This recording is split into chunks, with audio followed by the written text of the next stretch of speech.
What's up, everyone? Welcome back to another episode of It's not called 5 Questions with the Beast anymore, as you guys can see. It's called Becoming Stronger with Will the Beast, because these things are not 5 questions anymore. These things go on for like an hour and a half. The response from everyone has been absolutely awesome, and you guys love these podcasts, so I'm going to keep bringing them to you. Today, I sit down with 2-time Olympia champion, classic physique, Mr. Olympia, Chris Bumstead, and I sit down with his coach, Iain Valliere. He got 7th at the last year's Open Mr. Olympia. Some may even call him a second-tier bodybuilder, but that's not what he wants to be anymore. He's working his way up to be a top-tier bodybuilder. All questions are answered in this interview. I hope you're all excited. Before we get into the interview, hit the subscribe, hit the like, and hit the notifications bell. Now, I do have some pretty big news at the end, so please stay tuned. Now, let's get into the interview. After a while, we're finally sitting down with Iain Valliere and Chris Bumstead. We're going to get down and talk about all the stuff bodybuilding related. I have a lot of questions. We got some fan questions to get to, but you guys ready to get started? Yeah, man, for sure. Thanks for having us on. Yeah, appreciate you having us on the show. Well, I'm really happy to have you on here. I still can't believe that this is happening. So I'm just going to get right down to the very first question. When are we getting the pose down between Chris Bumstead and Regan Grimes? I thought That's a good question. I thought he was going to say you would be at first, too. I was like, well, I don't know. We can do that right now. I mean, we've had it before quite a few times. Yeah. We've against each other like 3 or 4 times. So, wait, what would the last time be? 2018 Olympia? Was it 2018 or 2019? 18? Yeah, when I was sick. Oh, yeah, 2018 Olympia. So, yeah, because I guess Regan did classic for that 1 year, and he qualified for the Olympia that year. So I guess that was the year you came second. Last year you came second. So yeah, but I'm gonna have to move to the Open to go against. Yeah, well, we're gonna get Chris up to the Open to make. Yeah, if I ever step on the Open stage, that's when it'll happen. I caught a lot of heat for that one when I said that on Fouad's podcast that I said that Chris would beat Regan. Speaking of that, did Regan ever message you asking what's up? No, he wouldn't. I mean, he probably doesn't care too much, I don't think, but you know, it's all in good jest, and I mean, you know, they're both obviously great bodybuilders, and you know, I obviously have respect for Regan as well as a bodybuilder. He's an Olympia level bodybuilder, but you know, obviously my money's on Chris when we get into that debate, you know. Now, Iain, after being on Fouad's podcast the other day, do you ever plan on changing up your prep meal to Fouad spending $800 a month on sushi? I mean, after he did that day with the salmon, and later that day he put it up, I'm like, man, this actually seems like a good idea right now. Like maybe I'll order some of this. You know, you get late in the day and you're like, you got the prep meals you got to eat or you got to cook it, and you're like, man, the idea of just getting Uber Eats and getting some sushi up in here seems like a real good idea sometimes. So I don't know if I'm quite invested to spend $800 a month on sashimi like Fouad, but I mean, you know, I'm sure there's lots of bodybuilders out there spend crazier money on stuff, you know. Yeah. Well, Fouad must be living the life. It's all that hostile supplements he's selling, you know. Yeah. Now, Chris, I saw you in a commercial, and your acting skills are A+. Do you ever think that you'll stop competing in Classic and take on an acting career and maybe like a show like Letterkenny? I mean, I appreciate the compliment, but I think you're the only one who would give me an A+ on that performance. I think it was pretty good. It was all right. It was funny that it was awkward, but it was difficult for me to even do that. Remembering lines and having 15 people behind the camera with lights and all this stuff going on is stressful, being all that pressure. So I think I'll stick to bodybuilding for now, but Letterkenny, if ever cast me out, probably won't say no. You won't say no to that. Yeah. All right. Good to know. So as you guys can see, I'm a huge fan of comic books, and I love hearing characters' origin stories.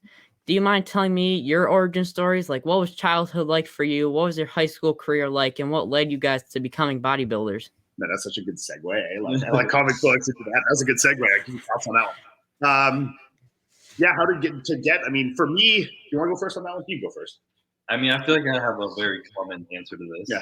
I played a lot of sports when I was young, and I was extremely athletic. I was very skilled, and I was very strong. I could jump high, run fast. But I wasn't very good at like stick handling in hockey or dribbling in basketball, like footwork and football and all that stuff. So I spent all my time in the gym instead of where I should have been, probably on the court, on the field, practicing what I was bad at. I wanted to practice what I was good at. So I fell in love with the gym, with training like such, and I started to get pretty big for like a teenager. And then Iain started dating my sister when I was in grade 12. 11. When I was in grade 11. You were just finishing grade 11. Yeah, and then he kind of got me into it a little bit, proper eating, proper training a little more. And by the time I was out of high school and shit, he was like, you have some pretty crazy potential. You should try competing. So he coached me for my first show. Me and my sister did the same show. And then we both won the overall in that show. And we're like, okay, we have some potential. So Iain just kind of got us into it, taught us the ropes, and we just ran with it from there. What about you, Iain?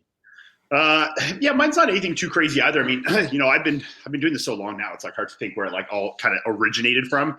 You know, for me, I was kind of on the same road as Chris. Like, you know, I was one of those, you know, kids that was always very skilled athletically, but never good at like the team sports or like skill sports. Like I was, you know, I ran track in high school, like 200 meter.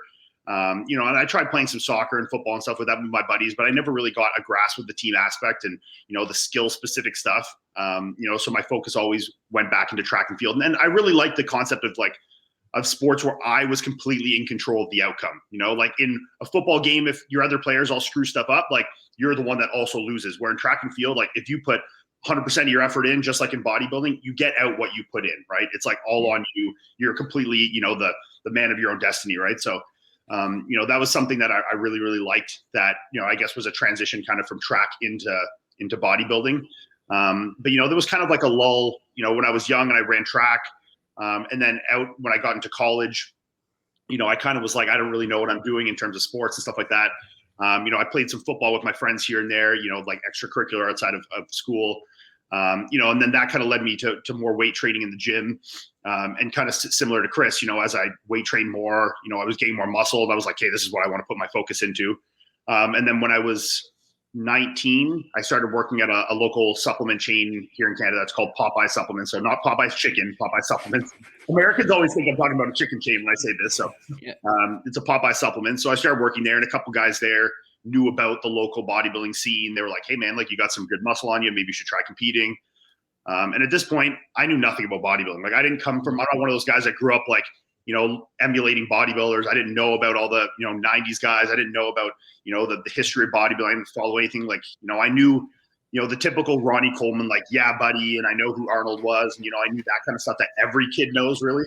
But yeah, that was really, you know, where it started from there. So I did a first local show kind of, you know, under the advisement of the guys I worked with at Popeyes. And that was in 2010. So just over 10 years ago now I've been competing. And then, yeah, the rest is history. You know, I competed as a junior and then into, you know, turned pro in 2014. And then here we are today, right? Yeah. Now I'm kind of like in a similar boat. Like I don't think I've ever competed in a team sport before. I like doing all the independent stuff. Like I think that's why I love doing this like bodybuilding, powerlifting thing that I used to do. And before that, I used to do golf. So that's a very independent sport. I can't remember the guy's channel, but he was talking about you, Iain, when you were like 19 and you did like a 500-pound bench press or something like that. More plates, more dates. Yeah, it's Derek. Yeah. Yeah, that video, it was weird because at the time when I posted it, that video, I guess would have been 2009 when I posted that. And this was like really when YouTube was like in its genesis. Like, I mean, there was no, you know, there wasn't like you think of today, like YouTubers and podcasts and like, you know, you didn't have the big like funny cat videos. Yeah, it was like cat videos and like, you know, like silly stuff, like prank videos or like, you know, it was just small. You didn't have like the big influencers like today. You know, and I put the video up and it didn't really catch traction until years later. I mean, I put it up and it had 100 views. And then I just remember a few years later, someone sending it to me and being like, man, is this you? And at the time the video had like 1 million views or something crazy. And I'm like, how did this happen? You know, I should have been monetizing this. But yeah, I mean, I think now the video might have like 3 or 4 million views on it. It's crazy, you know? More views than I have on any video. Yeah, I got more views on my one video than Chris has on any of his. Man, but even back then, you still looked pissed off all the time. I swear, it's just a look. I'm not that bad. Yeah, you're talking about getting all that views. When I had Lex on, Chris, you're a fellow Gymshark member. He put out a foot video, and that video got 22 million views. Foot video, just like showing his feet. Yeah, and it's him. It's like him getting his feet rubbed. Oh my god! I might have to try that. You might have to get on that. Yeah. I gotta beat Ian's video. Yeah. I got some messages about my feet sometimes, but I've never done it. YouTube's a strange place, man. You put up some stuff like that, it's you never know who's gonna watch it, right? It was like one of those like worst pain videos. So yeah. Oh yeah. It's kind of like a mixed audience, I guess. Yeah. But moving on, Ian, now I know that you're Chris's coach. First, can you tell me how this experience has been so far? And after seeing Chris win 2 Olympias, what's your reaction to seeing him do so well?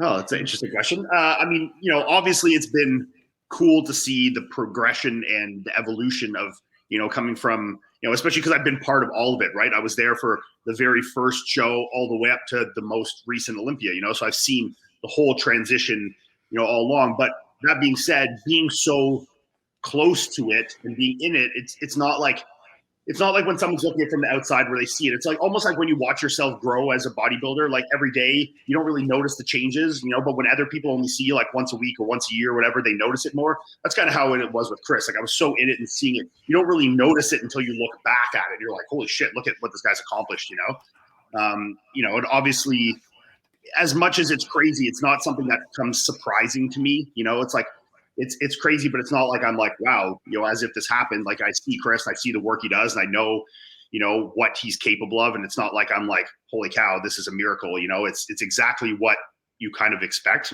when you know Chris and know what he's capable of. It's kind of like, okay, this is what we hope for. And, it's all coming to fruition. So, I'm just, honored to be part of the journey and to be, part of something, especially in the division like classic, that's so new. And, him kind of starting off like the landmark, guy basically in that division now is just something cool to be a part of, Yeah.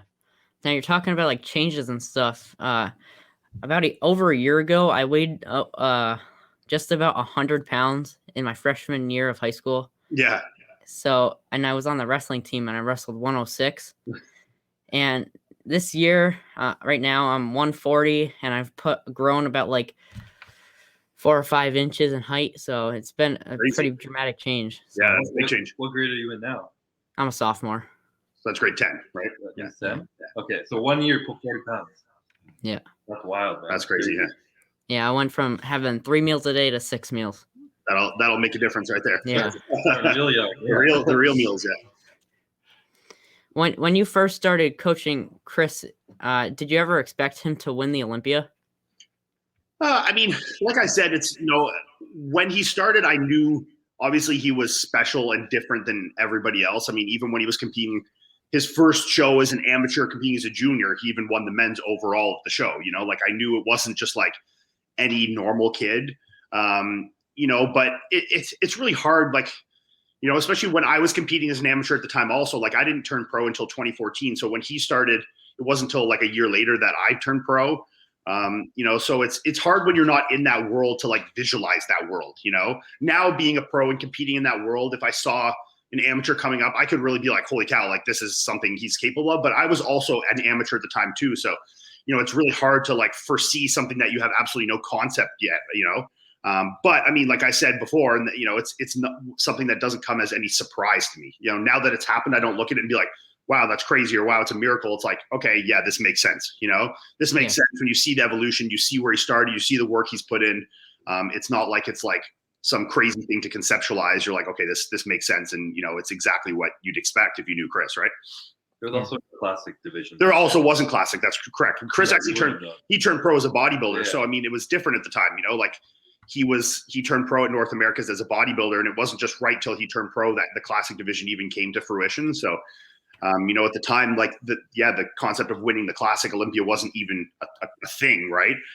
But even as a bodybuilder, if we scrap that and just say, him winning the Olympia as a bodybuilder, it's something that, when I'm not even in that world yet, it's hard to like, when you're as an amateur, you're looking at guys like, the guys winning the Olympias at the time, like Phil Heath and stuff, and they still seem like they're so far away from you, Now that I'm competing on the Olympia stage and Chris is winning Olympias, it's like, okay, these are, our peers, not like guys that are on a whole different level. So, but at that time, it's definitely hard to conceptualize. But like I said, once you get there, it all makes sense that it ended up happening, Yeah. Now, I just wanted to stop right there. The term like bodybuilder, Chris, how do you feel when like people say you used to be a bodybuilder and now they don't like refer to you as a bodybuilder?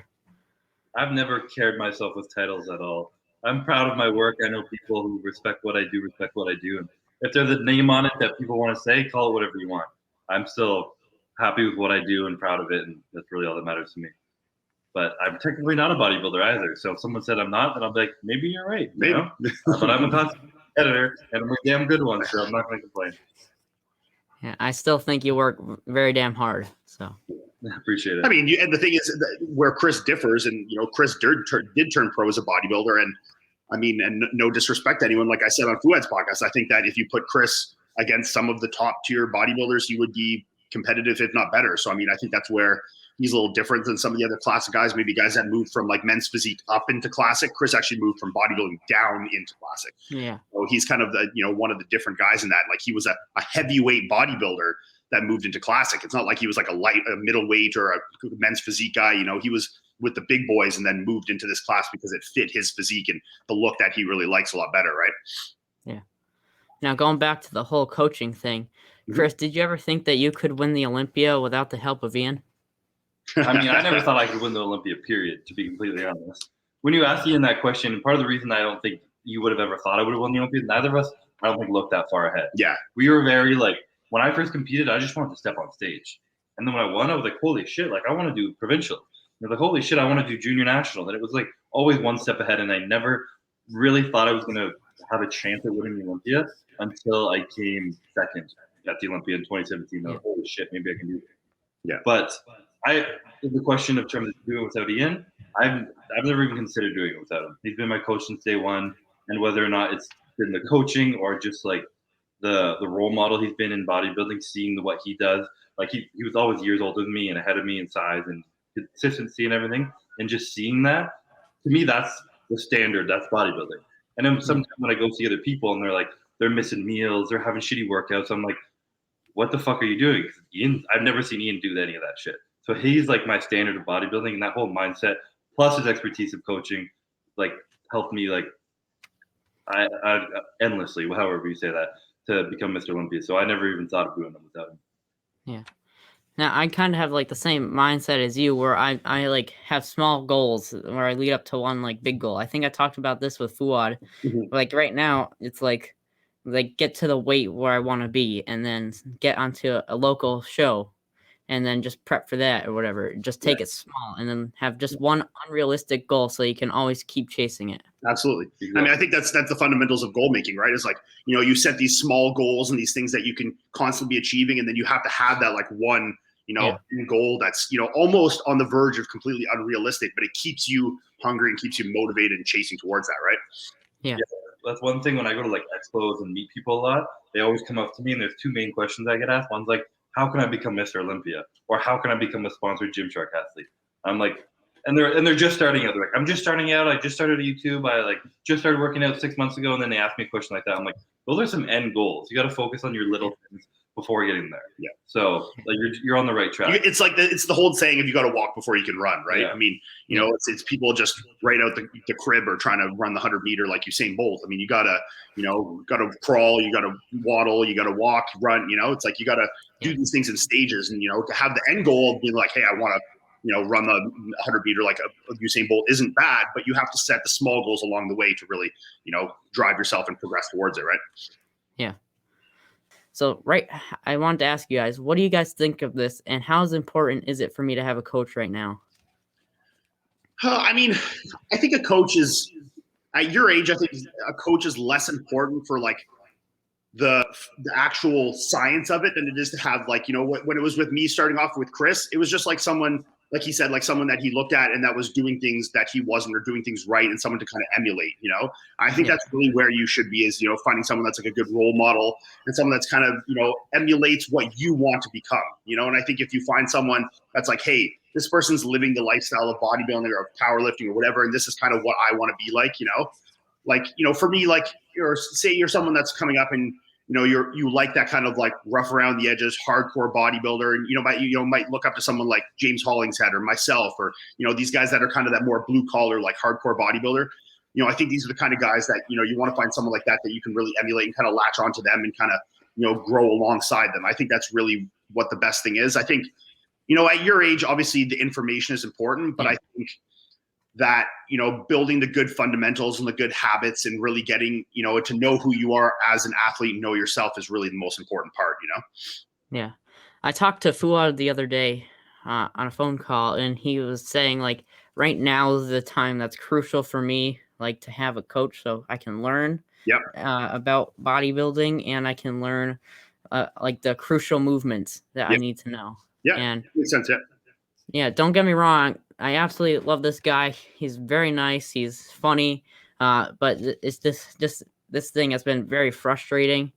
And a lot of the training I do is kind of like JP's, Yeah. so like the Kind slow of. movement and stuff. But Yeah. it's just this thing that we're doing right now, this like game or whatever. It's been very frustrating. Yeah. Very like separate from just the idea of a coach and to your situation specifically. I always say just don't take anything personally. Usually stuff not personal. If he's got other stuff going on, you never really know, and it's all about both of you getting what you need out of the relationship. And if you aren't and he's not either, then it's okay to split ways if that's what you feel like you need. It's not personal. He's not doing anything wrong. You're not doing anything wrong. Sometimes people just need to go a different avenue, and there's absolutely nothing wrong with that. So if you feel like you need to be doing that, and if it's any way something you stress or to have a little bit less enjoyment in this, then maybe that's what you need to do for you. Because right now you should be excited for everything you're doing, excited to meet with your coach, excited to get to the gym. It should all just be fun right now. This is the best time of your career in your life, just the beginning, the learning nonstop. It should just be nothing but fun and fun. So just I feel like I have a good mindset right now. Like I always want to go to the gym. I always want to lift weights, and right when I get in the gym, I'm very focused. I work out really hard, but yeah. No, I feel you. I mean, it's obviously a frustrating situation, but like Chris said, I mean, you can't just don't take things personally. And like at the end of the day, you have to be, think what's best for you, right? And that's where you go from there. I think the reason why I'm talking to you guys about this is because this is like my first like fitness coach, and it's just like one of those nerve-wracking things where I'm like scared to like take them off or whatever. Yeah. No, I understand. I mean, and that doesn't get any easier. I mean, even with me, when I worked with Matt Jansen for a long time. I mean, from 2015, late 2015 till 2019. And I have not one bad thing to say about Matt. I mean, I qualified for my first Olympia, winning my first show with him. I mean, I had some of my best showings to date. He's still someone that I consider a very good friend, but there became a time in the relationship where I felt that I needed to try something different, and that I didn't think that the relationship was necessarily what I needed at the time to progress and move forward in the direction that I wanted to.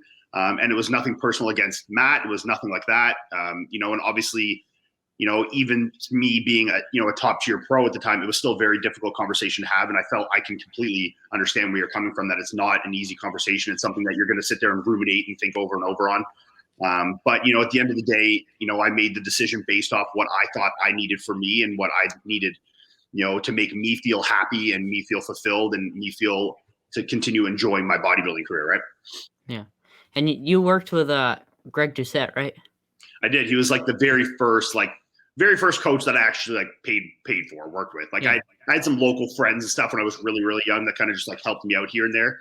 But Greg was the first real coach, and I actually turned pro working with Greg. So I worked with him 2013 and 2014. All right. I just want to get off bodybuilding for a little bit and talk to you guys about hunting. Yeah. So I know, Iain, that you're quite the hunter. Can you tell me when you first started and what is it like for you? Is this like your thing that you do just to get out and just have some free time? Yeah, so the whole hunting thing is actually not new, but newer for me. I mean, I grew up with a dad that has hunted forever. I mean, my dad's from northern Saskatchewan, so I don't know if you know Canadian geography, but from the prairies, it's middle of nowhere up north. Grew up in a very small farm family with not a lot of money. And they hunted a lot, and I mean, he was hunting from the time he could walk, basically. So this was something he really grew up with, and he's done his entire life. And when I was younger, it wasn't something that I was super, super interested in. I liked, going out and shooting guns with my dad and, riding on the ATVs or going to the hunt camp, that kind of stuff. But it wasn't something I really had a huge interest in. It wasn't until I really got older, and, you'll find this as you get older too. It's there goes through stages in life with your parents where it's you really like your parents, and then you kind of separate and you want to be independent adult. And then you kind of almost come back to where you only want to spend time with your parents again, So, over the last few years, my dad's, a bit older, and, it's as I've gotten older, I've really found that I understand my dad more as a person, that I really enjoy spending time with him. And that there's a lot of things that I think we really connect on that I didn't quite understand when I was younger. So hunting being one of those things that he really enjoys to do. So I was okay, maybe this would be something that, we could connect on, and that I could really enjoy also. So, this would be in the last 5 to 7 years that I really started doing it, and going up. He moose hunts up in northern Ontario here, so it's like an 8-9 hour drive. They own a camp, so we go up there usually between October, early November, which has been difficult the last few years, especially because the Olympia was in December this year. So obviously that kind of scrapped the hunting season for me. But it's just a fun thing to go out there, and whether you even shoot a moose or not, it's just fun to go up there and spend the time with the guys. One of my best friends as well goes with us, and my dad's best friend. We go up there and you go out and sit in the bush, and it's just nice and relaxing. Sometimes you shoot stuff, sometimes you don't, and if not, you hang out and have a good time, drink some beers, and it's just a fun time, and time to spend with family that you might not necessarily get otherwise, right? Yeah. Chris, you a hunter at all? I'm not, no. I think I'm too sensitive to kill an animal. I know I feel like everyone cries when you kill your first animal, but I would be pretty damn sad if I shot a deer or anything and I had to go like pick it up or anything. I don't think I could do it. I'm not against it at all, but I don't think I could do it. Yeah, I remember my dad telling me a story where he used to like hunt birds, and when he shot the bird, it went into like into a lake, and it was freezing outside, and the dog wouldn't go get it. So his dad made him go in and get it, and he had to come out, and he had to get stripped down and just sit in the car. Freezing outside. Well, you can't. I mean, if you shoot it, you got to get it, right? I mean, that's one of the rules of hunting. You don't waste anything like that. And, it's a lot of hunters are really against kind of sport hunting, and it's kind of keep what you kill kind of thing. So I mean, that's a good respectful lesson to teach your kid right there. If you shoot it, you go in and get it. I watch I watch a couple hunting things. Like I watch Cameron Haynes. I've seen Joe Rogan do it, and I watched a show called Meat Eater. I was gonna say, if you haven't watched Meat Eater, you got to watch that. That's a good show. It is. But for you, Iain, what's it like being like almost like a 300-pound man going through the woods? Like, does that get tiring, or do you just sit like up in a tree waiting for the animals to come to you? But it is a combination of both. So I mean, the property we have is 300-400 acres. So from the camp to out where we'll sit, we have a couple different spots that we kind of find are the good spots, and we'll kind of camp out there for the day. But you walk in a couple kilometers each way to get to the spot. So yeah, I mean, for me, when you're 275, 280 pounds, carrying all your gear plus your rifle plus your stuff, walking through the trails in the mud or whatever, I definitely have the hardest time of all the guys. I can tell you that. I mean, my 75-year-old dad will just be hoofing it through there like it's nothing. I'm in the back. So I enjoy the sitting a lot more than I enjoy the walking. I'll tell you that. Now moving on to another topic, Chris, what I think you're doing is such a great idea, like being like the pioneer of classic bodybuilding, being the guy that wants to be remembered, winning a lot of Olympias so that down the line people will be like, oh, I want to be like Chris Bumstead. Well, people already do, but people are constantly asking you if you're moving to open. You have set it in stone saying that you're not. Can you tell me your thought process behind this decision? I mean, it's kind of answered it for me almost. I have reached a goal that I've been trying to get to forever, and I feel like I just got to the top here. And it hasn't been easy. It's still been hard work for me to get here. It'll still be hard work to stay here. So I feel like I'm definitely fulfilled competing in classic physique. It was always my goal once the division came out. I didn't really want to be absolutely huge. I see what it takes from my brother-in-law right here, and I love the side of like the training hard, the killing it, and then the putting the extra 40 pounds on just isn't quite cut it for me. So I really do just love classic physique, and I'm enjoying what I'm doing, very successful at it right now. So I have no reason to even think of doing anything else at the moment. And like you said, I have this long-term goal where I want to be like a long-standing champ who really set the standard of what classic physique is at the beginning of the division here. And when people look back and be like, that's what it started with, like, let's look like Chris Bumstead, even once I've retired for a while. So I feel like I need to stay in it for quite a long time to do that. And for me, that's a lot more rewarding than it would be to switch over to the open and try and do well in that. So that's my only goal right now, and I'm sticking to it. Who do you think your biggest competition is right now? Because what do you think about like Terrence or Breon? Well, speaking of Terrence, I'm having him on the show next month, so I get to hear his thoughts on it. Terrence is an awesome guy, and I think he's absolutely likely to be a threat. He's a very different physique than mine, and one of the beauty things of classic physique is there's so many different heights and sizes and different bodies, and it's subjective. It's all what you want, so you never really know. And he is the best short classic physique competitor I've ever seen. He proved it this year on the Olympia stage, so he'll always be a threat. I think the guy who came 5th this year, Brian Jones, That's the one to work. He has an absolutely insane physique. He's almost my height. He's got like the round muscle, a little more than I have, and a few pieces. He's got a tiny waist and everything. So he's someone to watch for too. And one person who people have forgotten about, but I have not, Steve Lorius. He took a year or 2 off or something because he was like 15 pounds under his weight limit, looked absolutely huge. And he just took a year off to put on that 15 pounds, and he looks massive right now. So I think when he gets back on stage, people are going to be shocked, and he's going to be someone they're talking about. So those are kind of 3 people that come into my mind. But again, it's something where I think if I can focus on what I got to do, and I keep coming in at my best, and I don't pay attention to any of that other outside noise, then I think I can stay on top. Ian, what are your thoughts on people asking Chris all the time if he's moving to open?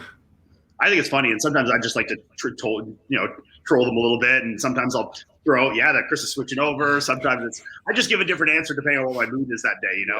That's the fun thing with the internet is like these things on Instagram and stuff. Like I don't take it too seriously a lot of the time with those kind of questions, and we at the end of the day, we don't know the future. Maybe Chris will want to do an open show. Obviously that's not his plans and has no idea of, no plans to do so. But, it's just fun to, mess with people when they do this. And, I've said a couple of times that he was switching over and he was doing it. And it ends up on like Nick's Strength and Power. It ends up on our school and, ends up all over the place. So, it's just fun to kind of mess with it. But, it's,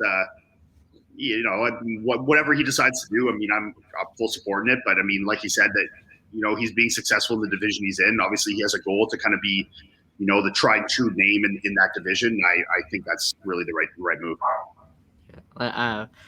When you guys were on Fuad's podcast and he labeled it like Chris Bumstead, I'm moving to open. I think that's like his most viewed like bro chat video or something. Yeah. It's such a clickbait, the biggest clickbait title ever. I'm not gonna lie, I even made a YouTube video Q&A and I made it. Am I moving to the open? Yeah, just confusing. Such a good clickbait. Yeah, I might have to do that for this video. Yeah, there's thousands of people watching. Moving to the open. All I have to do right now is say, I'm moving to the open, and you just cut that. Yeah, cut that right there. Cut that clip out, put it, and then be like, watch it to see. Yeah. All right. There you go. We'll put that in the trailer. You got the soundbite, yeah. Yep. So, Ian, I heard you on Fuad's podcast quite a while ago that you said you competed in 18 shows and you only won 2 of them. What were your feelings before you won those 2 shows? What kept you to stay driven where other people might have quit after like 5 or 6 of them? Well, it's different when you're talking about pro shows. Like as an amateur, I actually never lost a show ever. So if you're going back to amateur shows, I've done 9 amateur shows and I won every single one of them. So I was completely undefeated as an amateur. But once you get into the pro ranks, I know it's a completely different animal. And I know that 99% of guys that compete as pros will never even win 1 show, so I know that the fact that I've won 2 is, I'm doing a whole lot better than most people. But, at the end of the day, I think when you're not winning, the being close and seeing and the continued progression, your physique, I think those are the things that really keep me driven towards it, and seeing the end goal of, this is the physique that I want to have. And I know what I'm capable of, and I know that I'm still improving, my placings are still improving, and I can see those glimmers of hope. In some showings and when I'm in the gym and I can see that it's there, and just keep working towards that. And obviously, this past Olympia was indicative of that. I had a couple bad showings starting off the season with Tampa. Even though I placed second at the show, it was probably one of my worst pro showings to date. But I just kept trucking towards that, knowing what I was capable of and what I wanted out of it. And I ended up being placed in 7th at the Olympia, right? So I think from what I've seen in this too, one of the more impressive things is you have had doubts throughout the career. Of course. Yeah. You've had times when like, fucking, am I doing this? Am I wasting my life? And spending my whole life doing this? Is there a point to this? I'm not winning a show. And like, everyone has those doubts, but most people quit when they get those doubts. And like, he's not just some special case where he never doubts himself. Everything's easy. He's always motivated. Mm-hmm. I've seen times where he's like struggling with it. Yeah. But on those days, he still doesn't miss a meal. He doesn't miss a workout. He's still going after it. So that's kind of like that separation of people aren't motivated. They have doubts, but like, what do you do when you feel like that? You still work or do you give up? Yeah. I'm saying on the topic with you, Ian, about like you competing. After you competed at the New York Pro, which you won, a lot of people hated on you, saying that you shouldn't have won. Mm-hmm. How did that affect you after you just finished the show? Yeah, obviously, right in the moment, it was upsetting. I won't lie. After the dust had settled, I really didn't care a lot, and I really, came to terms with that. You can't please everybody, and that at a show like New York Pro, that is such a big show, and there was such, heavy hitter bodybuilders now that everyone's going to have their favorite, and in a sport like bodybuilding that's completely subjective, it's like you're never going to please everybody. And I mean, it's, we've seen it time and time again with, shows and Olympias and, Arnold Classics and whatever it is that guys will win and people, don't like the results, or they, have different opinions. I mean, even Chris has been part of this, when, he's the first year when he beat Brayon, I mean, in 2019, a lot of people was very split. Like a lot of people still thought Brayon should win, the Brayon fans and the Chris fans and a lot of other people. And clearly the judges thought Chris should have won, so it's just really part of the sport. But yeah, I'd be lying to say that in the moment it wasn't upsetting. Because when you work really hard and, win your first real big title like that in New York Pro, arguably being the third biggest show in bodybuilding, you just want to kind of get that, like, I don't know if respect is the right word, but like, you just want to be acknowledged for that accomplishment. And when it feels like it's kind of taken away from you, it feels upsetting. But then, it's like, I kind of tried to fight that battle. And then I realized it's like, why does it matter? Like I'm not going to please everybody. And at the end of the day, the only people that I have to convince of me winning is the judges. And that's exactly what I did. Right. So, and I think when I look back at the pictures and at the videos, and I think when anyone who was there in person, didn't really have any huge debate with me winning. I think it's, it's just after the fact when, people put up selective pictures and they want to, it's guys that are supporting their own athletes, which I completely understand. So, but at the end of the day, I, showed up at the Olympia and beat all these guys very handily. So I showed that I'm definitely the upper echelon of all those guys competing there, right? Chris, what did you think of this whole thing? Like, what were your reactions to seeing everyone act like that to Iain? I mean, I was pretty annoyed by it, obviously. I'm a little biased being his brother-in-law, obviously. But like you said, I've experienced that too when I came second at the Olympia. And it was it was definitely way less noise for me, at least I think, or I just avoided some of it. But it's definitely annoying. And being someone who's been at bodybuilding shows and seeing how different it can look online sometimes and how people post, like you said, select pictures they like, versus when you're sitting there and you see how very obvious it is sometimes. It's frustrating, like people who've never been to a bodybuilding show and they just are a fan of someone just like to roast online. And I think it's kind of unfair to say that, and it's kind of disrespectful to the judges even saying that they're lying in their job. This is their only job, is to put scores on a card and think that they can do that. These are professionals, what they do. So it was definitely frustrating even for myself, and something like that it's hard not to tarnish the feeling a little bit when that's happening. You just want to feel good and all this shit in your ear. It's just not fun. So, but luckily, like you said, I think that might have even been a little fire onto that. It was a learning lesson and fire. Yeah, learning lesson and a little fire onto that at the Olympia, and he more than proved it. He destroyed all those people at the Olympia, and it's all over now. I think the thing that was the most upsetting about it is that, look, I don't want anyone to misconstrue this, and I understand that bodybuilding is completely a sport of opinions and based off critique and criticism of how you look. So I never had any problem with people saying that I shouldn't have won. It was more when people tried to like intentionally put me in a bad light or diminish my win, as a whole. That was what was more upsetting to me. Like if you think that your guy or the guy that you support looks better, that's okay. But when you try and diminish or try and minimize someone else for their accomplishments, that was really what was more upsetting to me. But I completely understand. I mean, you've watched me on Fuad's podcast. I critique people's physiques all the time, and I understand that's completely part of the sport. And I mean, I'd be, completely hypocritical to say that it's not okay to do that when I do it all the time myself. So that's not something I have trouble with. And, I've been to shows and not won before. And, I have no issue with that as well. I mean, I'm completely on the understanding that when you go to a show, you're there to be judged. It's more when people do it in a negative light and try and, take away your credentials and your wins from you, Just trying to bring you down for no reason, essentially. Yeah.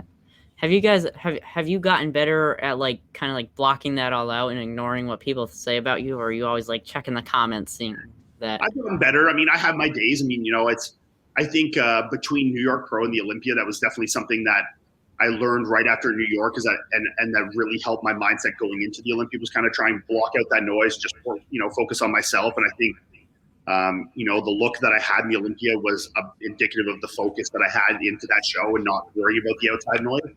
But it's something that for me personally is always going to be a work in progress. Like You know, when you're a professional bodybuilder, especially for me, like I don't work a regular day job, so I sit at home a lot of the day. You know, like I'm sitting at home eating my food, you're sitting there on your phone all day. You know, it's like that stuff's in your face all the time, right? So, you know, sometimes you just gotta like take a second before you reply. Like sometimes I'll type responses, and then I'm like, okay, I'll give myself 30 seconds. And if after 30 seconds I still want to press enter, I'll press enter. But if I don't, I won't. And usually by the end of the 30 seconds, I don't want to press enter. So usually I just leave it. So I'm getting better at it, and I'm setting limits to myself. And, you know, I know at the end of the day, it's like you can never win a debate with people like this on social media. I mean, it's, you know, it's just you're fighting a complete uphill battle. So it's just completely pointless, you know? Chris, you ever have moments like that where you type a huge rant and then you deleted all of it? I'm not one for ranting. No, he's not. I'm pretty quiet. I keep everything in, and I don't think I've ever really ranted online. No. To be honest. I have a lot of stuff that kind of gets in my head and bothers me, but luckily I've been pretty good with social media. Ever since I started these interviews, I've been getting like so many comments on all my things, and so far they've all been positive. So I respond to all of them, but Yeah. I'm just like not waiting for that moment where someone goes in and says something. But, Yeah, I mean, don't worry about what you do, man. I mean, like at the end of the day, 99% of people that are gonna like hate, especially on this when you're doing something positive like this, is either because they're unhappy with their own life or they're jealous in some aspect. So I mean, you know, at the end of the day, you just keep doing your thing, and I mean, you're doing a great thing here. So I mean, you have absolutely nothing to apologize to anybody for, you know. yeah, thanks. It's going to be someone who's insecure about themselves who wants to take it out on you. Yeah. So just don't listen to the noise. Now, Chris, this next question's for you. It's a little bit bigger of a question, but you accomplished your goal of winning Mr. Olympia. Can you tell me what it was like winning that for the very first time? It's always such a difficult thing to Answer, yeah. It's like it's hard to explain. It didn't really settle in with me for quite a while, to be honest. It was like a huge moment on stage, and then it was kind of like a quick come down, and it was like I don't even know what just happened, and it was kind of quickly succeeded by like I want to just do it again, you know. And it's kind of a bad thing some people have is you never really feel satisfied. You just want more. It's like that really quick high that you get for winning, and then all of a sudden it's like, okay, more. Let's do it again. So that was something that I tried to implement into this year, was being a little more in the moment and like appreciative of it. Because in 2019, my first win, I was a little stressed because I had been sick the year before and had some health issues, and I was really focused on that a lot that year. I wasn't present. I wasn't enjoying it like I should have. I was still kind of stressed and kind of in fear of a lot of that stuff. So that kind of tarnished the joy that I could have felt through it. I'm not saying I didn't feel amazingly grateful, but I was a little too focused on the fear of that, and it just kind of took away some of the feeling. But once it all kind of settled away and I was able to realize it and take it all in, it was a really amazing feeling. And it's so hard to say, you know, it's something that you just like, it's all you think about for so many years, and then you finally get there and you're just like, holy shit, I finally did it. And you're just extremely grateful that I even have the opportunity to do it. And I've had the opportunity to do it twice. Now I get to go for a third time. So I just can't complain about anything. I'm living the dream right now. I'm just going to stop right there, and I just want to tell you a funny story about what happened to me the other day at school. So, just to let you guys know, I'm not like the most popular kid at school, but I was just sitting on the bus. I get off the bus. I'm walking into the building. I'm just walking, just going about my own thing, and I just hear someone yelling my name, and I'm like, what's happening? So I turn around. There's this big upperclassman like walking fast towards me. He's like 6'5" or something like that, and he's like 230. And I'm like, oh God, I'm gonna die. I'm gonna die. I didn't do anything, but I'm gonna die. And he was like, how the hell did you get Chris Bumstead to come on your show? I'm like, oh, you know about that? But I thought that was pretty cool. Yeah, that's a question for you. Like, what is the response from like your peers at school? You know, kids that might be interested in fitness and see, you know, you're being on Fuad's show and have guys like Nick Walker, have Chris and I. Like, what's the response at school? Like, do a lot of kids that you go to school with know that you do this? And if they do, like, what do they think about it? That was like the one person that talked about it, and then there was one other person that was like, I think what you're doing is pretty cool, but that's about it. That's so it. 2 people. That's it. Yep. That's awesome. Everyone else is like on their phone or whatever. Yeah. It'll get. They'll all know soon. Yeah. But going back, last year was my very first year watching the Olympia, and I was really rooting for you guys to do great. But Chris, I thought it was super cool seeing you and Brian on stage, like elbowing each other, and like I just thought it was cool, like seeing Terrence get in between you guys. But what was it like between you and Brian, like doing that whole thing? What was that like there, up on stage in front of everybody? The elbow bumps. I mean, elbow bumps happen. They've happened between me and Brian, I think, like twice before. We do it quite a bit. There's always been a little like electricity between us. But this was a year where I really focused on just being in my own world, and like I felt like I was alone on stage. I'd been so focused on myself on prep. I'd like muted all these guys that was competing against on Instagram. I didn't see any of their stuff. I was just like laser focused. And even on stage in that moment, I was still like battling to get back there. But I couldn't have even really told you an exact moment with 300% or what was going on. I was just focused on what I had to do. And it was one of those things where, like, after I thought about it, I could tell I was in Brian's head a little bit. He was just flustered and bothered. You could tell he was kind of like itching away from that second place and from that potential win that he wanted. And he was just doing what he had to do. And I was just kind of just staying in my own world. All I had to do was compete at my best and take that win. So it was fun, and it was funny looking back on it and seeing the video. Yeah. People were like, "Did he say something to you? Did he whisper something?" There was no word said. He didn't say anything bad or anything like that. And we were all respectful after the show. But we put a lot of blood, sweat, and tears for what we do, so it gets a little intense. I know in your intro song, like you're getting your medal and you're like waving to the crowd or whatever, and Brian's trying to like do something to you, and you're like. You like completely ignore him. That was not on purpose. Sure. No, I wouldn't do that on purpose. But I think that's where I got a huge liking for Terrence, because just seeing him get in between the two of you and kind of like separate the two of you and just like be a stand-up guy, I thought that was pretty cool. But I gotta ask, how many Olympias do you plan on winning? All of them. Until I retire. Every single one. I haven't put a number on it myself currently. I mean, the answer is as many as you can. Exactly. I'm going to go year by year. Right now, my goal is to win 3. It's to win one more. After that, it will be one more, and then we're just going to go from there. Do you ever think that if you keep winning these consecutively, people will stop like rooting for you to win? Because you see it a lot in sports where if a certain team keeps winning all the time, like a lot of people will be like, "Oh, I don't want to see them win it again." But do you ever think that will happen to you? Very real thing. It definitely happens, and if it happens, it'll be mixed feelings, because it'll be like you're like the Michael Jordan now, where people say, "Fuck, you're too good, man." Like, or even the Phil Heath, Phil Heath, prime example. I mean, even Ronnie Coleman by the end of his, people were like, "We don't want Ronnie to win. We want someone else to win. We want Jay to win." That's almost an honor at that point. It's almost an honor. People get sick of you, like, "You're too good. Like, get out of here." That's like, okay, cool, thanks. So. It's all the mindset. It's all the mindset of how you take it. I mean, if you want to, I think this was a thing that Phil took in a very negative light, and that he battled with, is that when the fans kind of didn't want him, he took it as a personal attack, and that people didn't like him or didn't respect him for his accomplishments. When it was really just fickle fandom of people just wanting to see change and wanting adversity, and it has nothing personal to do with the athlete winning. And I think if you look at it in the positive light, and I think like someone like Ronnie was the prime example of what Ronnie was just like. Ronnie would show up on stage wearing like a cape with a king hat, and like this guy didn't give a shit. He would show up and just be like, "I'm the best. Like, all y'all suck. I'm here to win." Like, he wouldn't care what the fans said or anything like that. He'd just show up and like whoop ass on everybody, and that was his thing. So I think it's really the mindset that you put into it. I mean, if at the end of the day you're loving what you do, and you're doing it in a positive light like that, I think that's the best way to go about it. Moving on to another topic, here in America, bodybuilding is like never on the news except for like when Olympia's over or whatever. Is it any different up in Canada? And when you guys go out in public, are you guys like getting like bombarded all the time with people, or is that the only time you get like your free time? I mean, it's definitely not on the news here. It's probably even less than in the U.S. for sure. I mean, sports as a whole, other than maybe hockey, are definitely just smaller. In Canada. It's just not I don't even know how to explain it. Celebrity culture as a whole. Celebrity culture as a whole is smaller in Canada. Yeah. People don't care about if you're famous or if you're nothing. They're all just kind of like. Yeah, I mean, obviously, with like someone like Chris or myself, when you go to local gyms or gyms throughout basically anywhere in Canada, you're going to have people that know who you are, people that want to take pictures.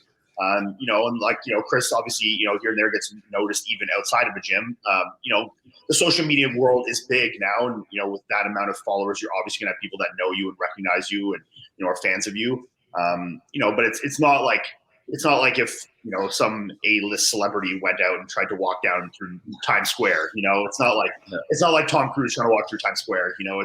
It's just it's nothing crazy, but.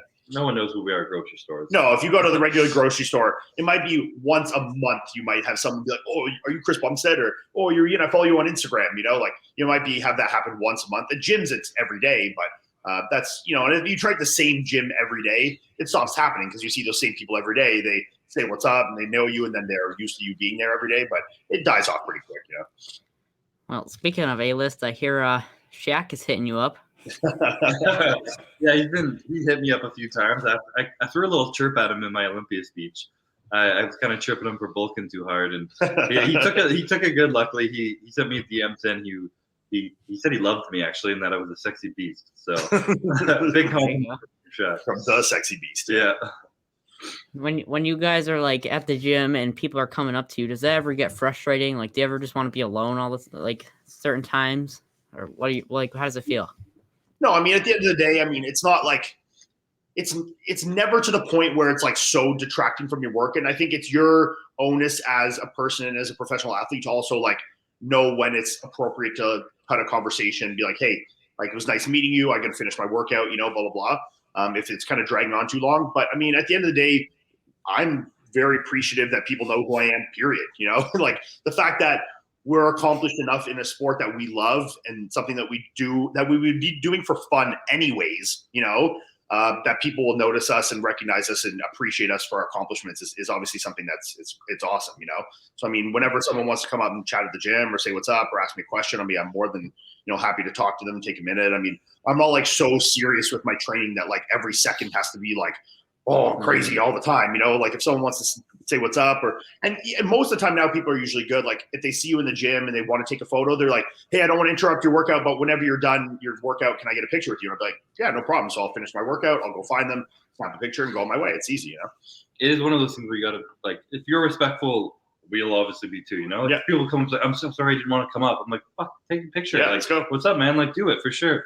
But if you want to start sitting there and then talking to me about your mom at home and stuff, I'm like, man, I got to get back. I got to finish my workout. And it can be situational. Like before the Olympia, 2 days out, I was in the gym with my hood on, headphones, and a hat really low because I just didn't want to go and talk to me. And at one point, there was a lineup of 5 guys like standing with their phones out while I was like doing a set. And I was like clearly not in the mood, like eating absolutely nothing. 2 days out, so depleted, just trying to get the last workout done. And there was like a lineup of guys. And at that point, I was like, man, guys, like I can't do this. Like if you wait around, I'll talk to you after, but like just give me a minute. So it's kind of situational, but that's once a year when I'm 2 days out, Yeah, I've heard funny stories of people like following Joe Rogan into like bathrooms to take pictures or whatever. Yeah. So it gets pretty weird. I have had that too while I'm peeing in a urinal. Someone's like, hey man, can I get a picture of you? I was like, can you meet me outside? I gotta go out that door. I gotta go out anyways, yeah. The next thing I wanted to talk about was this year's Olympia. By the sounds of it, Hadi Choopan is out. What are your thoughts on that? I've heard about this, and I don't know exactly the whole story on it. And I mean, it would be very unfortunate if he didn't come back this year. Hadi's obviously one of the best, and if not only the best, but one of the most popular bodybuilders on the planet. I mean, he won, the Athlete's Choice thing or whatever it was that one year, and he's a very, very, very popular bodybuilder and one of the top guys. So it'd be very unfortunate to not see him back.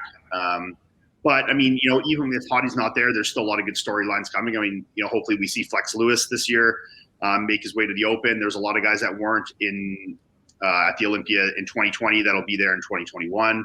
Like Nathan Deasha and Steve Kuplo, like a lot of really good guys that weren't there. So I think it's going to shape up to be an awesome Olympia either way, even if Hadi isn't there. But obviously anyone that's a sport or a competitor would love to see the best guys there, and Hadi's certainly one of them, right? Well, I know that Nick Walker is coming to win, and you got James Hollingshead coming in. Yeah, Nick Walker's coming to beat Ramy. He said it himself. Yeah, he's bringing the heat. Yeah. Well, so what are your guys' plans on going into this year's Olympia? Like, what are you doing leading up to it?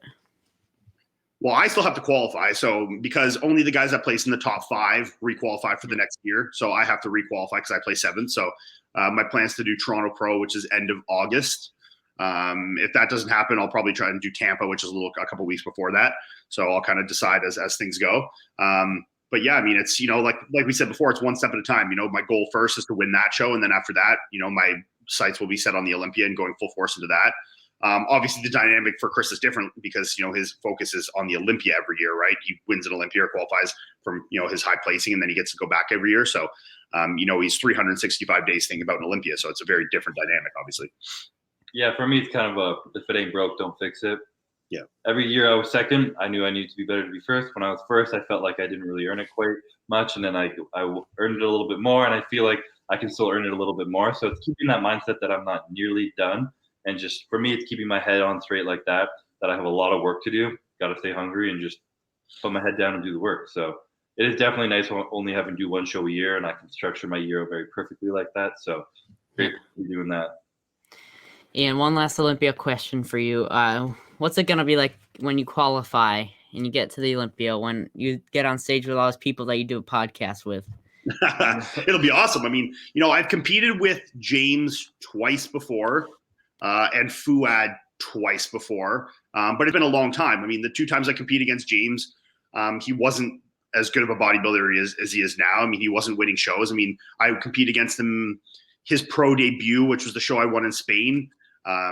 And then I competed against him in Toronto Pro, where I placed second, and he was 6th, I believe. So I have competed against him twice before, but I know that it'll be a very different animal of James Hollingshead when I compete against him again. Fouad, I don't know if we'll see Fouad back at the Olympia. If we do, that would just be awesome. So I don't really care. That'd be just fun, But if he ends up being back at the Olympia, that's cool. And Nick is a great bodybuilder. I mean, as a bodybuilder and a fan of bodybuilding myself, obviously I want to compete against these guys and compete against the best guys. And I think, as a fun rivalry amongst the guys from the show, it would be fun all to compete against each other. And, I'd love to whoop all their asses on stage. So now these next couple questions, I think I have like 3 or 4. These questions are for me. Now I know that this might be a little selfish, but it's probably going to help out some other people that might be going through the same situations. But the other day when you were on Fouad's, you were talking about me being like a hard gainer. And like I said earlier, before this whole quarantine started, about last March, I was around 100 pounds. I'm 140 pounds now, and I feel like I'm doing a lot better. I have really increased my food intake listening to you guys. I used to have like 4 ounces of whatever, but now I'm like up to 6 or 6.5. And because 4 wasn't really doing anything, like I wasn't seeing anything like put on the scale. Yep. So I just started putting on more. Do you guys think I'm doing a good job, or do you think there's anything I need to change? No, I mean, that's it, man, that you're doing exactly right. I mean, the biggest things, especially for you, are going to be progressively increasing the food, and progressively increasing and progressing within your training. But I think a very important thing, and that's something you're doing very right, is when you said the style of training you were doing was more like a JP style of training. I think that's going to be very important. Is lower volume and maximal output is going to be really the best thing for you. I think a young guy with probably a crazy metabolism at your age, to be in the gym doing countless sets after sets and high volume, like Jay Cutler kind of training, you're just going to be burning so many damn calories. You're going to never be able to eat to catch up with that. So I think you want to make the absolute maximal impact you can from as little output as possible in the gym. And I think a style like JP or, a DC, like a dog crap training, or someone like Matt Jansen's kind of training, I think that's going to be absolutely the best method that you're doing, and you're doing that right. And then the food's the same thing, man. It's just, once you're not seeing the response you want from the scale, you keep, increasing slowly. Obviously there will be a point where you reach where you're tapped out from a food perspective. And that would be a time then maybe, okay, back off the gas a little bit, let your appetite pick up, get the body fat down, get the insulin sensitivity up a bit, and then you push back up again. So it's, kind of like mini, waves, and to slowly like down, back 1 step, forward 2 steps, Yeah. Chris, any thoughts? No, I'm exactly on the same boat. Like you said, you put on 40 pounds in a year. Yeah. Like, just be happy with that. And you're doing it. Like I said for myself, if it ain't broke, don't fix it. If you're working, you're still putting on weight, you're enjoying what you're doing, you're having fun, so you're getting stronger, you're gaining, then that's awesome. Enjoy it and just have fun. I think the biggest thing in that, all guys getting into this need to really dial in first are 2 things. Is one, the consistency with food. I think so many people will be like, well, I'm not gaining weight. And they'll have like 1 week where they eat like crazy amount of food. And then the next week they're kind of off their diet. And, the inconsistency is, I think you could get away eating a lot less food for 99% of people if you just ate it consistently every day, 365 days a year. So I think it's the inconsistent fluctuations of food intake, which is a big detriment to people. I think that's the biggest thing with that. And then I think from a training perspective, which you kind of touched on earlier, work with the coach and how Fouad mentioned, I think, a really good thing. This is the time when you really want to get 100% perfect with your execution of your exercises, not necessarily of trying to deadlift 1,000 pounds when you're 15 years old. I think, it just absolute like perfect execution of all your exercises, so that you're setting in that kind of fundamentals of those movement patterns. So as you develop and you start to increase the amount of load you can use, you're already in those perfect patterns and execution of those movements, you know? Yeah, I know people who started off and they had poor form or didn't squat or whatever. And once you're like a little more advanced and then you try and refix your form enough, it's like impossible. Yeah. But if you start right and keep going like that, you're miles ahead of most people. So just keep doing that. Now, since we were on the food topic, I just gotta say, Chris, I think you're a great guy. You're a really cool dude, but there's one thing I absolutely hate about you. That's when you put ketchup on your eggs. It's freaking disgusting. Thank you. Good. I don't know if that's a Canadian thing or not. Not Ian. I don't do that, man. I mean, I'll put ketchup on literally everything. We literally had this debate. Like, me and Melissa were just having this argument or conversation. She does it. She does it too. She puts ketchup on her eggs as well, and I'm just like, not in that world. I mean, I'm not a big just like eat eggs kind of guy, anyways. But ketchup. You don't put ketchup on. Yeah, no, ketchup is just no, not at all. That's amazing. My dad and my brother do that, and they made me take a bite of eggs with ketchup on. I almost threw up. It's so disgusting. You're doing the right thing. No ketchup. Is meant for eggs. No. Perfect. No. Ketchup is made for like hamburgers, man. Yeah. And like French potatoes. Fries. Yeah, exactly. Potatoes, French fries. Yeah. But the next question that we kind of like touched on is about being a kid going to the gym. I go 3 days on and then I have 1 day off. I just wanted to ask like how I should be training since I'm still a kid. Should I be going like 100% every session? Because I've gotten like messages from people saying like, "Oh, you're a kid. You're gonna stunt your growth. You're damaging your growth plates." And I know that this thing has been like debunked since like the 80s or whatever. Yeah, that's not true at all. Yeah. So I think this is the answer, and the answer is universal for everyone.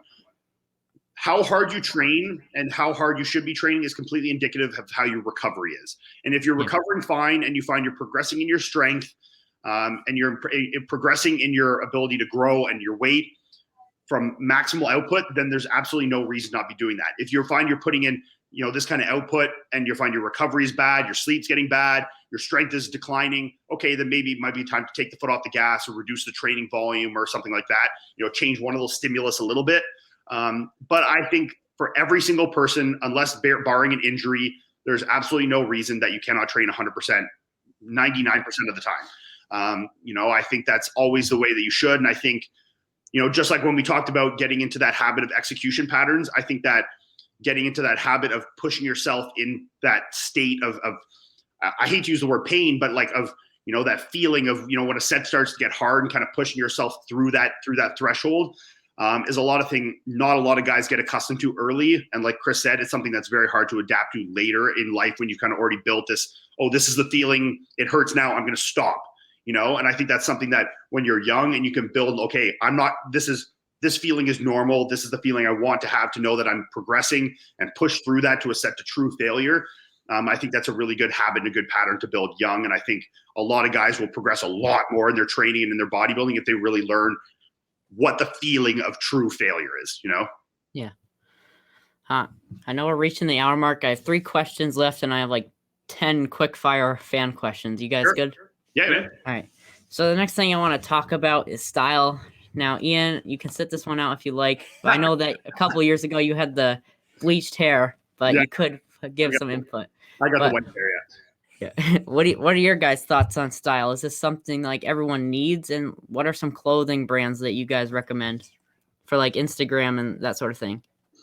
I mean, is it something you need? Absolutely not. But if it's something you enjoy and you're passionate about and you like looking good, then hell yeah, then go for it.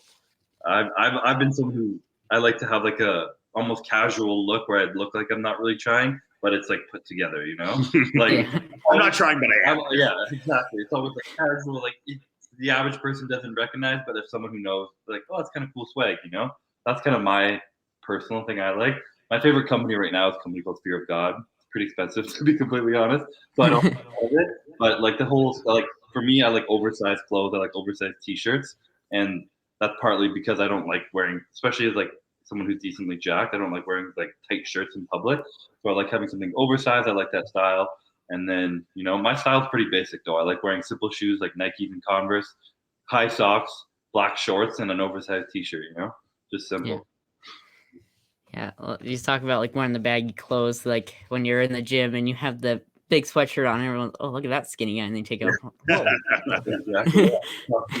I can't get away with that anymore. No, you I try and hide it, and it makes it worse. You know. Yeah. But we kind of touched on it just now. But social media, how should I be like posting? Because the two of you have a really great following on Instagram. When you guys, what were your thoughts when you just started seeing your Instagram slowly like creeping up and then just jump up in following? You're better at this one than me. I mean, again, this is one of the things where when people ask me, like, how do I get a big following? I try to tell them not to think about that. Don't think about the numbers. Don't think about gaining followers and stuff like that, because eventually you're going to become a sellout. You're going to feel fake or gross about what you're doing. Like, it could be years down the road, but usually it happens. So if you can find something that you're passionate about and you just want to share it, just stick to that. And it sounds so cheesy. Something your mom will probably tell you, your dad will tell you, just be yourself. But like it really works, and people can tell when you're being fake eventually, and they can tell when you're being yourself. And when you're being genuine, it just sticks with people. People respect that, and whether or not you get more followers from it, they'll be more loyal, they'll be more real, and that's way more important than having a big number.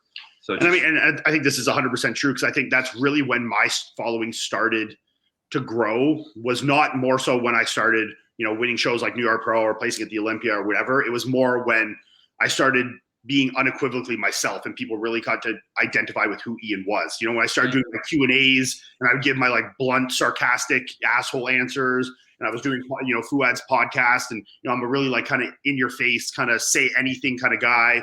Or when I was posting training, it's like the really heavy, hardcore training. And then people can kind of piece together like who is Iain, or who is Chris, or, who is Will. People can really kind of get your personality. And then that's when you get people that kind of like really latch on, and you get, really, devote fans. And I think, that's really how it is. And like every day I get tagged in stuff that I, make jokes about, like air fryers or, charcuterie boards or whatever it is I talk about on podcasts and things I say. It's, there's people that listen to the stuff you say and the things that, and then they really latch on and really make the jokes out of it. And, I think that's just be yourself and talk about stuff that you're passionate about, and, don't try and be somebody you're not. Right.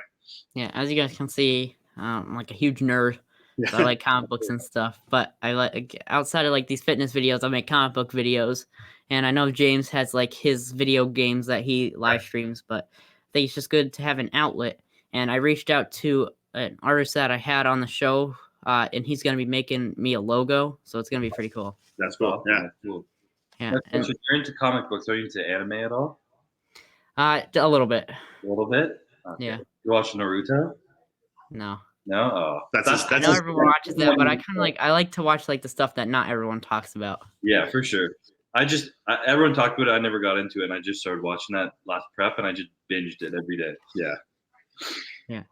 I really like one called Soul Eater. I don't know if you know that, but I haven't heard of it, no. Oh, okay. We'll have to watch it now. Yeah, I'll look it up. All right. Pretty sure it's on Netflix. But we're talking about like personalities and stuff. So this next question might be like helpful. Get out of like the bodybuilding realm. So are you guys interested in like superheroes at all? Any sort of way or no? Yeah, I mean, I love like watching, Marvel movies, and like superhero movies are some of my favorite movies to watch. I mean, I love, the whole idea of the superhero and like, the concept of it. And it's some of the movies I find the most entertaining. I wouldn't say that I'm like a, devout, like, like you are. I don't have like, I don't know a crazy ton about, comic books or, our superheroes backstories or origin stories or anything like that. But, it's definitely something I enjoy watching, and that like I've grown up watching my whole life is, superheroes, and, it's definitely something I really enjoy for sure. Chris? I'm in the same boat. I've always loved it. I mean, who as a kid doesn't love watching superhero stuff? And I say as a kid, but I still love all those movies now just as much. When a new superhero movie comes out or something, I get really excited. But I'm not super deep into it like you. But I mean, it makes sense. We became bodybuilders. We want to be superheroes, clearly. Yeah. So, like the movies that are coming out, what are you guys gonna sit down for the 4-hour Justice League movie that's coming out this month? Yeah, I'll probably watch it. I got enough time on my hands. There's no reason to say that I wouldn't. So I definitely will. Yeah. Yeah. So some of the DC ones haven't hit the mark. That's the Snyder Cut one, right? Yep. That's the Snyder Cut. Yeah. I saw that coming out. Yeah. So outside of superheroes, what are your top 5 favorite movies of all time? Oh, this is the hardest question. I'm so bad at this. I watch so many movies. Like I literally watch like 3 movies a day. So when people ask me this, I couldn't even think of like narrowing down to movies. I'm going to put Harry Potter out there as a whole. Any Harry Potter. I'm a huge fan of any of like the Matrix trilogy movies. So any of like the original Matrix, like 1, 2, or 3, I like any of them. Obviously, there's ones that are better than the others, but any of the Matrix movies, I'd have to put probably all 3 in my top 3. And I probably watched all 3 of them 500 times. I could watch them another 500 times and not get super bored with them. Fast and Furious. Yeah, some of the Fast and the Furious movies are good, but The I mean, the old old ones. ones, yeah, like one. Yeah. The new ones get a little bit ridiculous. See the trailer for the new one? I saw it. Absolutely ridiculous. Yeah. I just saw a trailer for another movie that was coming out that looked really good. I can't remember what it was. I'll have to go back on my YouTube and check what it was. But there's a couple good movies coming out that I saw, and I can't remember what it was now. I really like Forrest Gump as a kid. I've seen that 500 times. Have you ever seen Forrest Gump? No, not yet, but I want to. So. Yeah, that's a good one. You got to watch that. Yeah. What type of music are you guys into? What's like your favorite artist or band? Yeah, I'm kind of all over with music. I mean, I'm not like I like listening to like some of like the old school hip hop and rap, like 90s stuff or early 2000 stuff. Like I'll listen to like a lot of 50 Cent or Eminem, or like the Games Unit, stuff like that, or even like more like poppy kind of hip hop, like Nelly, or Ja Rule, stuff like that, like stuff that's early 2000s. Or sometimes I'll listen to like hardcore rock music, or even like more like kind of light rock, like Linkin Parky kind of stuff. I kind of just like whatever my mood's in that day, and depends like what I'm training or what kind of mood I'm in, or I really find in prep too, like the closer I'll get to a show, the more hardcore and darker my music selections get. I'll be like 1 week out and I just want to like listen to the most like when I'm 12 weeks out, it's just like country music and like light poppy music, and then as not country. And then as I get closer, it's just like I just want the like craziest shit I can listen to, like to really keep my mind like dialed in. What about you, Chris? I'm kind of all over the boat too. I was a huge fan of EDM for a while when I was in university. I was one of those classics, just pumping beats in my ears. Rave music. Yeah. I don't really like that. I can't do it anymore. I don't know if it's changed or I've just changed, but I'm not a huge fan of it. I have some music I like with Iain, and that's because of him and my sister love this music, and my sister always played it growing up. Like kind of 2005 hip hop. I don't like the new hip hop too much, but I am a fan of like some of the old Drake stuff for sure. But probably when I'm working out, it's usually old school hip hop or rock. Like Metallica is one of my favorite bands to listen to. And kind of old punk, like Good Charlotte, and Blink-182. Good Charlotte. Yeah. I'm a fan of that too. Speaking of Metallica, you guys got to have a talk with Fuad. Playing it on his he's gonna get booted off YouTube. He's been. We did that the last time he put like 4 or 5 songs on. I'm like, oh, this guy. He's gonna get booted one of these days. Yeah. But have you guys been to any concerts at all? Yeah, it's been a long time. I mean, the concept of concert seems like weird now. Isn't that bad? Yeah. I hadn't honestly been to a concert since I was like in high school or maybe a year out of. But all the concerts I've been to were like, rap or hip hop concerts. Like I've been to Lil Wayne, Akon, T-Pain, stuff like that. Do you know who those are? No, I don't really listen to rap. I'm more of like a rock/metal guy. Yeah. Have you been to any concerts? You've been like EDM concerts. Yeah, I'm sad to say in my phase and my age of going to concerts, I went to a lot of like EDM festivals, so not great. But I've seen Red Hot Chili Peppers, and they were really good live. Oh, nice. They're a rock band I really like. Yeah. The last concert I went to, I saw 9 Inch Nails. I don't know if you guys heard of them. Yeah. That's sick. But I was supposed to see Green Day last year, but quarantine pushed it. So I hope it doesn't get canceled. Yeah, Green Day. I'm a fan of Green Day. They're up with my Good Charlotte. Yeah, Green Day's sick. Yeah. And I was supposed to see Joe Rogan stand up. Yeah. So it kind of stinks. Yeah. So it's nothing over. But I got some fan questions to get to. I have one on here that's mine, but the rest are not mine. Okay. So I had Nick on a couple weeks ago, and of course he's an ass man. Nick's an ass man. The question is, Chris, are you an ass man or are you a boobs guy? Did you hear that? No.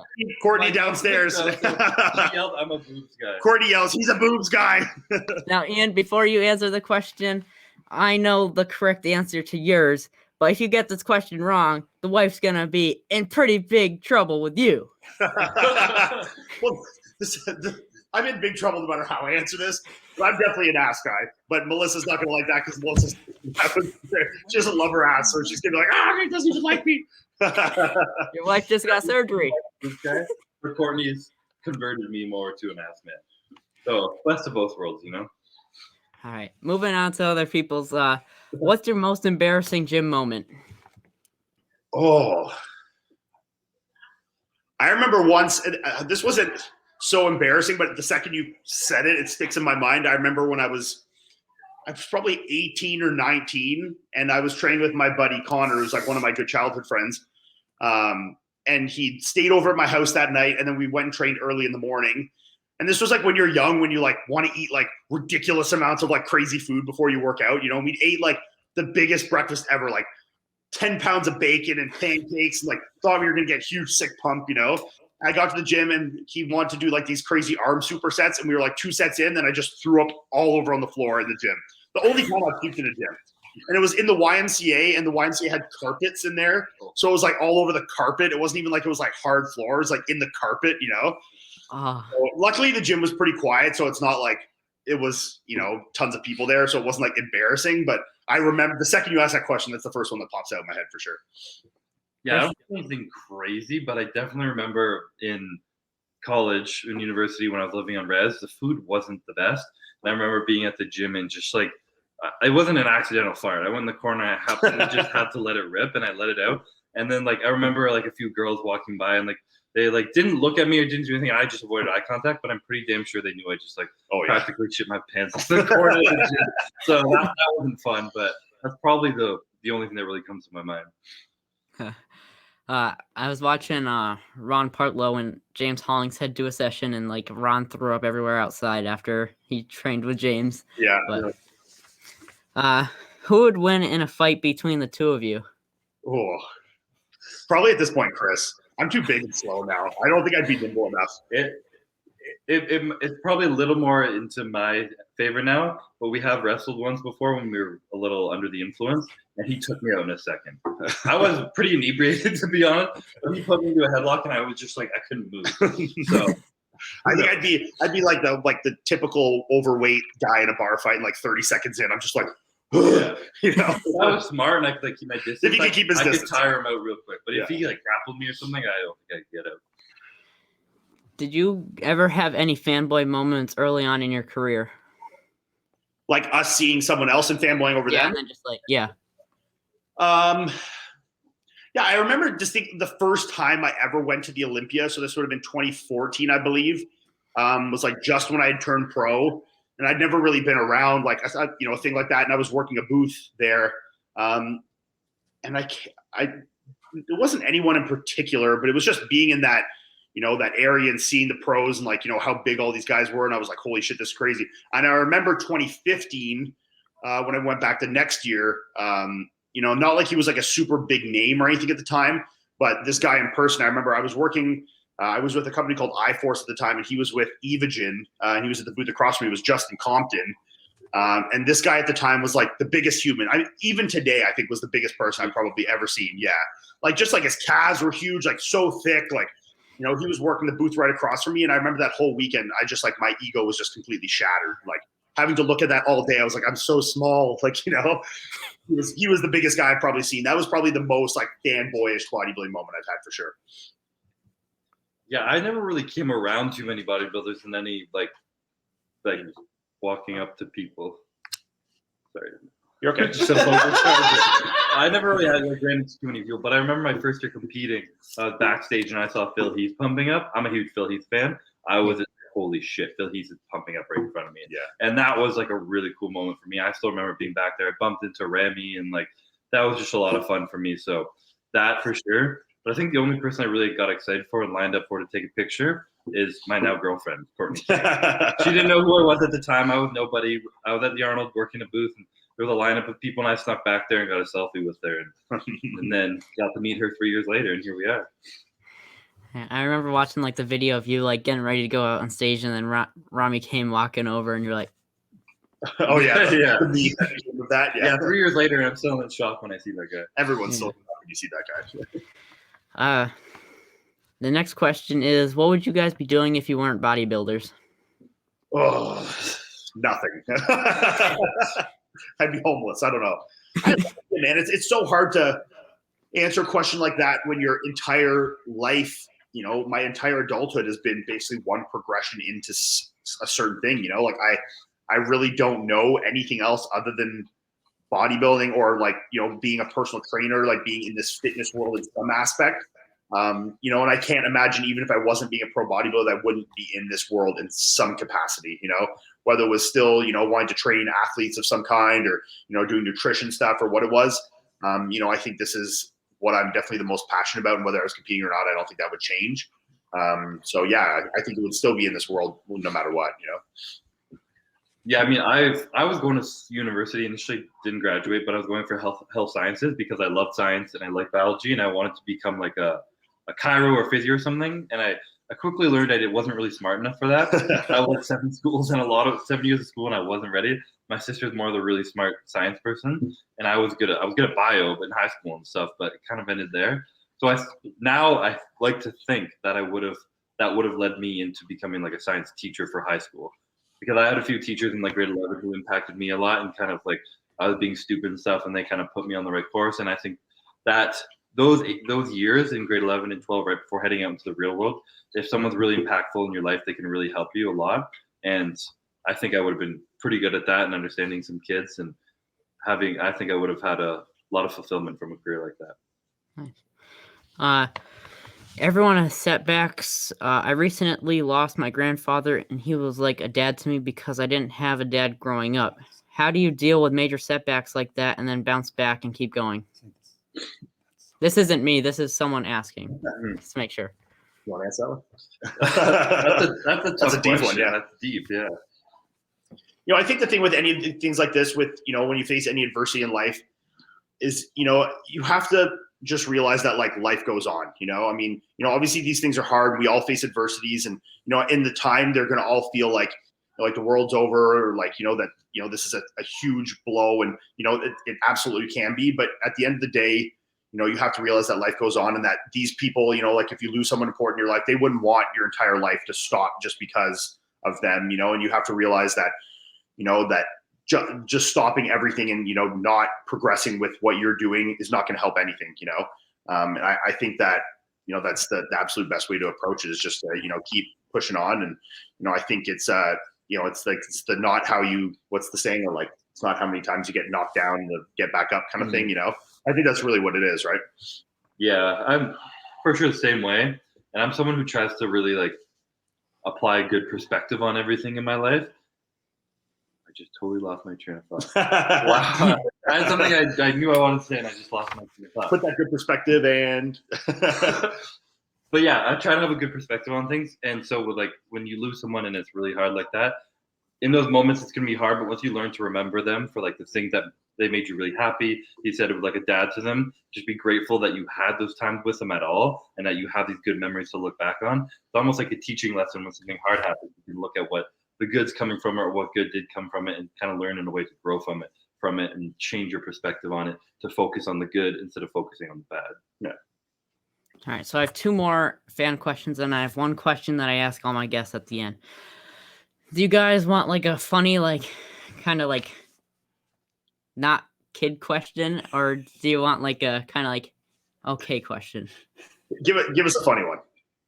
All right. Is eating ass a pre or post workout? Post workout, always. Post workout will slow you down in the gym. Yeah, slow you down in the gym. All right. Outside of the bodybuilding and Bodybuilding group, who would you date, marry, and fight? Date outside of it? Yeah. Well, hopefully you wouldn't date anyone inside of it. So or marry. Wait. So within those people, you mean? Yeah. Okay, so outside of those so within those people, who would I date, marry, and fight? So yeah. I'd probably date. Oh. Yeah, I'd fight Fuad. Date, marry, fight? Yeah. I probably would want to marry Ben.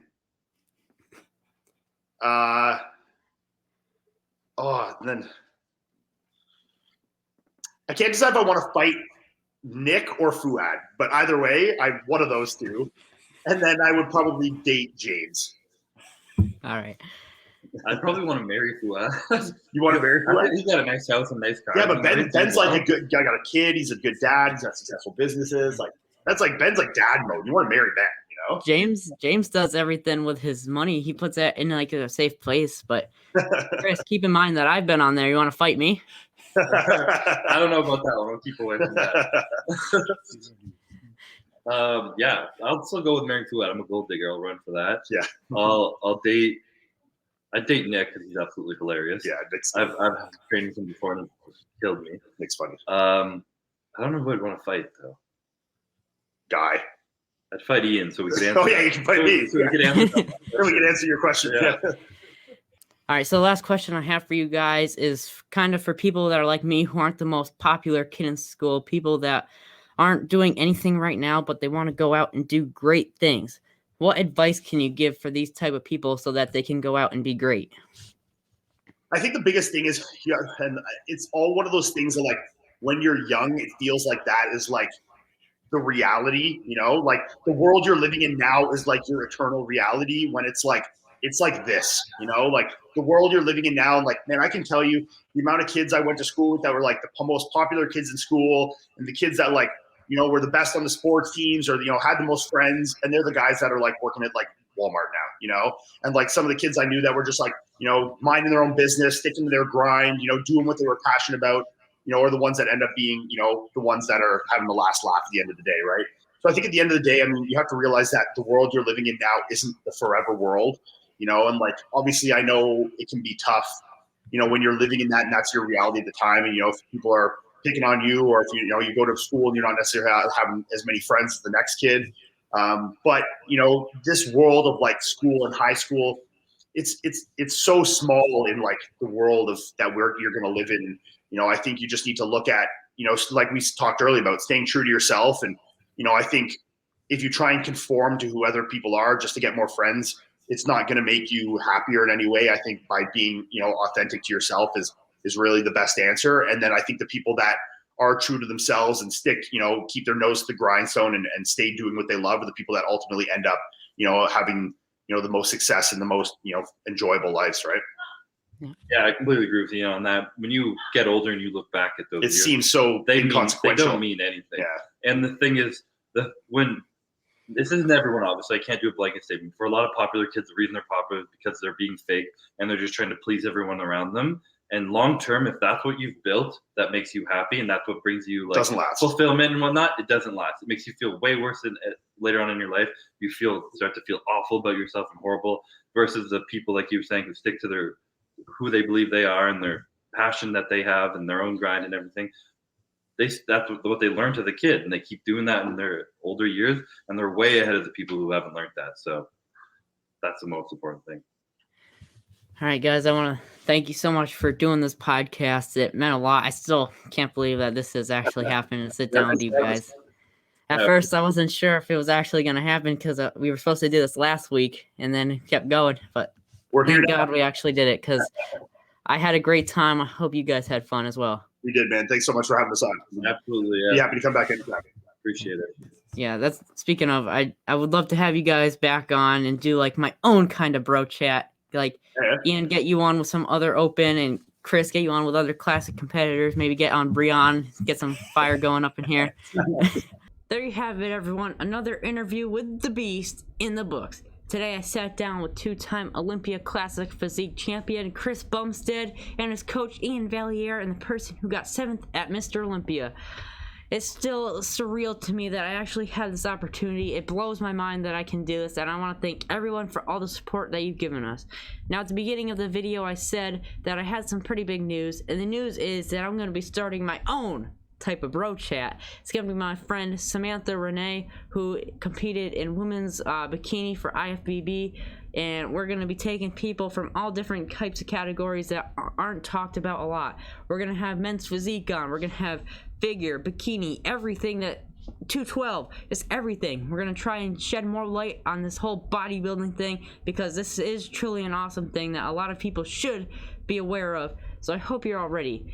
And at the end of the interview, I talked with Iain and Chris backstage, and we're gonna have Melissa Bumstead and Courtney King come on to that show. So I hope you're all excited, and I hope you all enjoyed this interview. If you liked it, please give it a like, subscribe, and hit the notification bell. With all that being said, I'm Will the Beast, and I'll catch you in the next episode.